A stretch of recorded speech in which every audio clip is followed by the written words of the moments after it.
Saudari-saudaraku terkasih dalam Tuhan Yesus Kristus, selamat pagi dan berkah dalam. Kita bertemu kembali dalam renungan harian Senin 12 Mei 2025. Seperti biasa, kita mendasarkan permenungan pada bacaan Ekaristi hari ini. Bacaan yang pertama dari Kisah Para Rasul bab 11 ayat 1-18 yang berbicara soal pertanggungjawaban Petrus kepada jemaat di Yerusalem.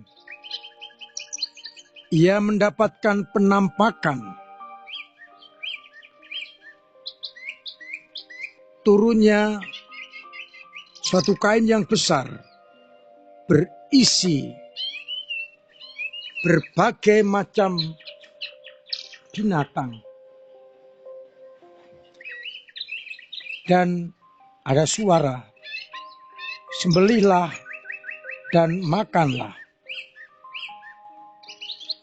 Tapi Petrus menjawab, "Tidak Tuhan, belum pernah sesuatu yang haram, tidak tahir masuk ke dalam mulutku." Tapi itu sampai ketiga kali. Dan itu diangkat kembali ke surga. Dan saat itu 3 orang berdiri di depan rumah di mana Petrus menumpang.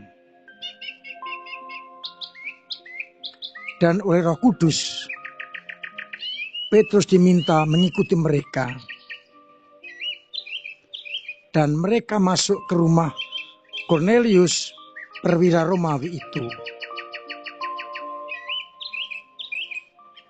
Dan setelah diceritakan kisahnya, bagaimana perwira itu mendapatkan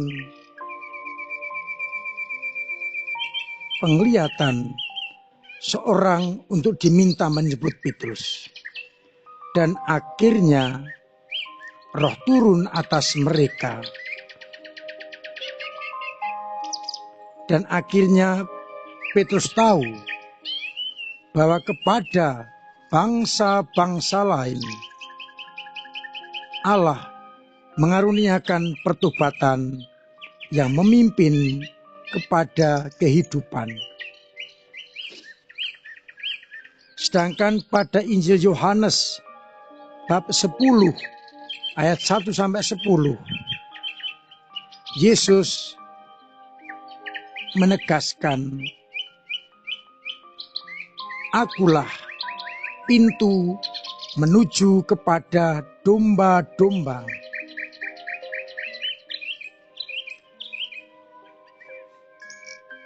Barang siapa masuk ke dalam kandang tidak melalui pintu, melainkan melompat pagar, dia bukanlah gembala.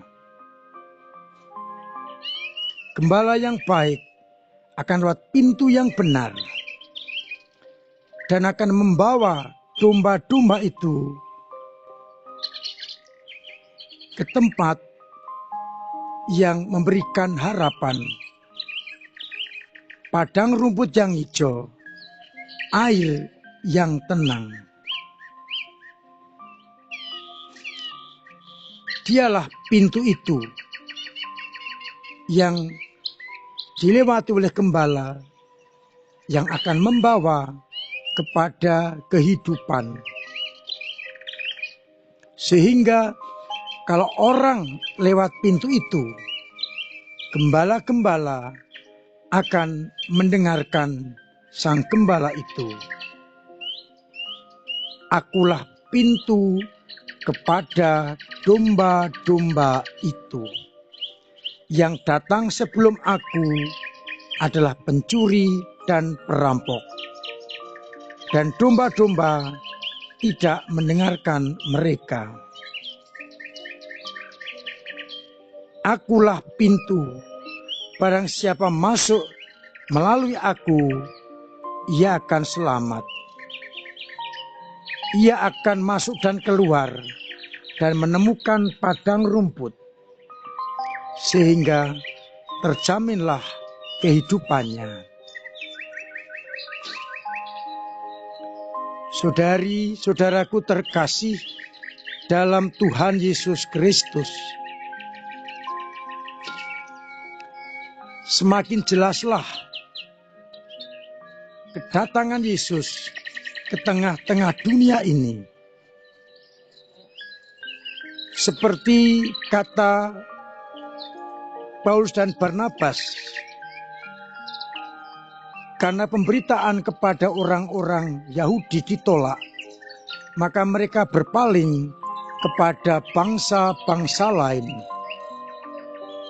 Itu berarti bangsa-bangsa lain pun menerima rahmat keselamatan yang datang dari Allah. Seperti yang dialami oleh penampakan Santo Petrus.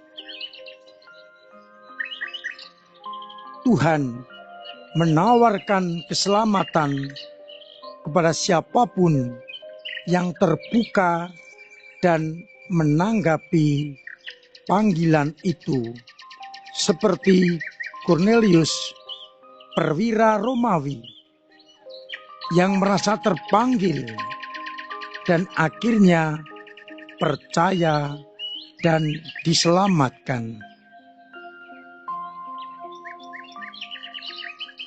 Oleh karena itu, kita bersyukur bahwa keselamatan ditawarkan kepada semua orang. Tinggal pertanyaannya adalah, apakah kita mau menanggapi tawaran itu, sehingga kita pun tergolong atas orang-orang yang menerima keselamatan. Lewat pembaptisan, kita beroleh kesempatan untuk diselamatkan. Tapi persoalannya adalah, apakah kita mampu dan hidup sesuai dengan martabat itu, agar akhirnya kita pun mendapatkan keselamatan. Saudara-saudaraku terkasih, meskipun kita sudah dibaptis, kita perlu menjaga martabat itu agar kita pun mendapatkan rahmat kehidupan, rahmat keselamatan. Kita menjaga, menghidupi martabat itu agar hidup kita semakin berkenan kepada Allah. Maka pertanyaan permenungan kita yang pertama, bagaimana kita menghidupi martabat pembaptisan itu, sehingga hidup kita senantiasa selaras, sejalan dengan kehendak Allah. Bagaimana caranya kita menghidupi martabat itu?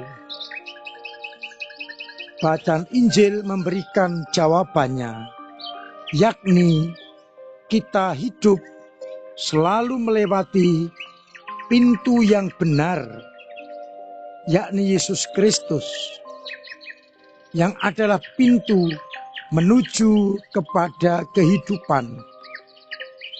Hidup bukan dari dirinya sendiri, tapi hidup untuk keselamatan banyak orang. Aku datang supaya mereka mempunyai hidup dan mempunyainya dalam segala kelimpahan. Akulah pintu, barang siapa masuk melalui pintu yang adalah aku, ia akan selamat. Lewat pintu itulah kita dibawa kepada padang rumput yang hijau, ke air yang tenang, yang berarti dibawa kepada sumber kehidupan. Maka pertanyaan yang kedua, sudahkah aku melewati pintu yang benar, pintu yang sejati, yakni Yesus Kristus Tuhan kita? Apakah hidup kita sudah kita sesuaikan dengan pintu itu yang menuju kepada kehidupan yang kekal? Semoga dengan hidup sesuai dengan martabat pembaptisan, kita akan dilayakkan untuk masuk melalui pintu yang benar yang membawa kepada kehidupan. Tuhan memberkati kita sekalian. Amin. Marilah kita berdoa. Bapa yang penuh kasih, kami bersyukur karena putra-Mu Kau berikan kepada kami sebagai pintu menuju kepada kehidupan.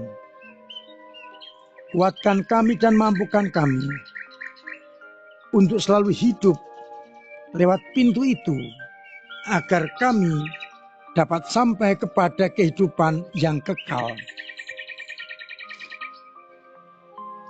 Semoga dengan lewat pintu itu, akhirnya kami memperoleh keselamatan dan kami mendapatkan kehidupan yang kekal. Dengan hidup sesuai dengan martabat pembaptisan, kami boleh masuk lewat pintu yang benar menuju kepada kehidupan. Semoga iman kami yang kadang lemah, kadang jatuh, kadang mandek, Engkau kuatkan agar kami tetap mampu bertahan melewati pintu yang sejati. Dan kami berharap boleh mendapatkan keselamatan. Semoga umat-Mu yang sakit Engkau sembuhkan, yang punya beban berat Engkau ringankan, yang punya persoalan Engkau bantu untuk mengurai, agar akhirnya dalam situasi apapun kami kedapatan setia, berpegang pada iman dan lewat pintu yang benar. Untuk itu, sertai kami dengan berkat-Mu sendiri, Bapa dan Putera dan Roh Kudus. Amin. Saudara-saudaraku terkasih, tetap saya dorong, saya ingatkan untuk terus menciptakan pola hidup yang sehat, agar kita tetap sehat dan akhirnya kita boleh mengalami keselamatan.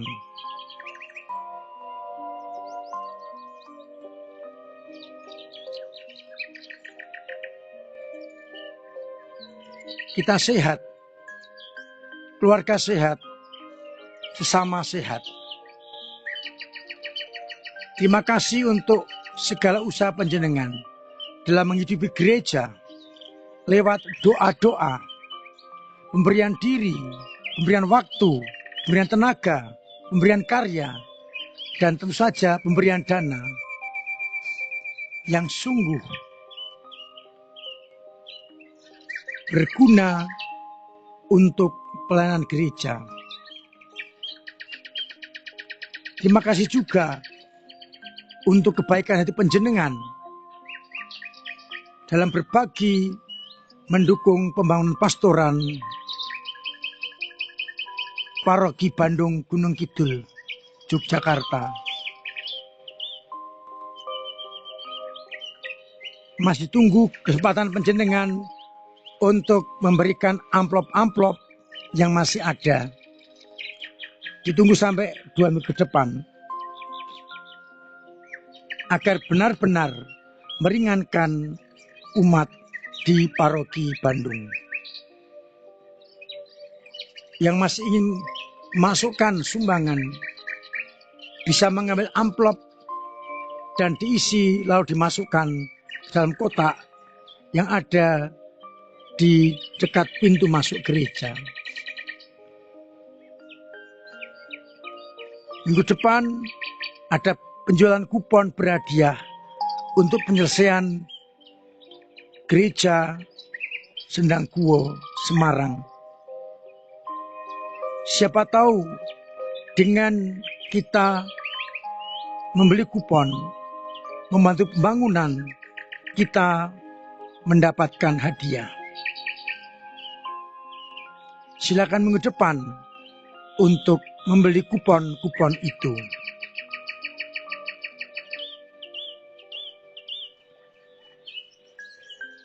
Selama bulan Rosario, bulan Maria, dan bulan-bulan yang lain, saya mengajak panjenengan untuk terus menghidupi semangat-semangat itu. Khususnya pada bulan Mei ini, bulan Maria, kita tingkatkan doa-doa kita untuk menghormati Bunda Maria.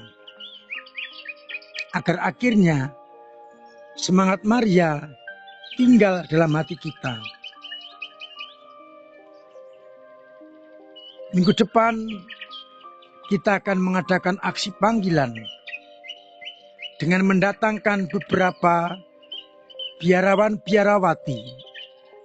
Kaum muda saya undang untuk ambil bagian dalam karya itu, dalam acara itu, dalam pertemuan itu. Siapa tahu ada yang tertarik untuk menanggapi panggilan Tuhan. Akhirnya saya mengucapkan selamat pagi, selamat merenungkan, salam sehat, Tuhan memberkati.